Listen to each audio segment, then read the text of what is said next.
Welcome back. One of the paid tools that you'll be able to use falls into the library section.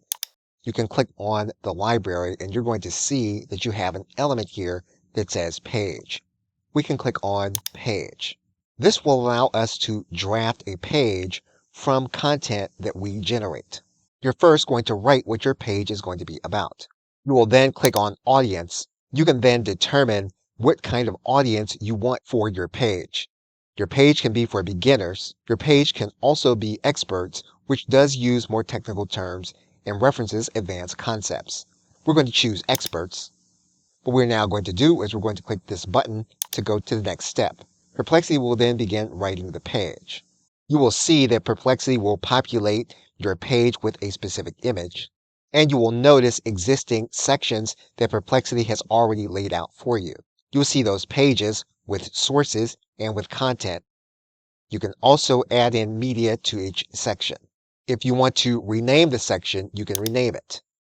If you want to edit one of the sections, you can click Edit, and you can rewrite the section in the way that you want it to be. You can also go to the ellipsis for any of the sections, and you can move the section up or down in your page. You can also delete a section if that is what you want to do. You can create additional sections if you want the page to be more comprehensive.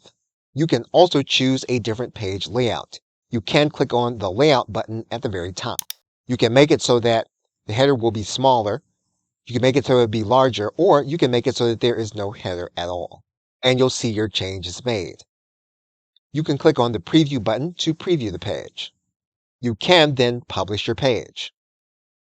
Your page will then be published and shareable on Perplexity. If you go to your library, you will then be able to see your pages. If you want to unpublish the page, you can click this button and you can unpublish the page. And you can add your page to an existing space. Okay, so thanks, and I will see you in another video.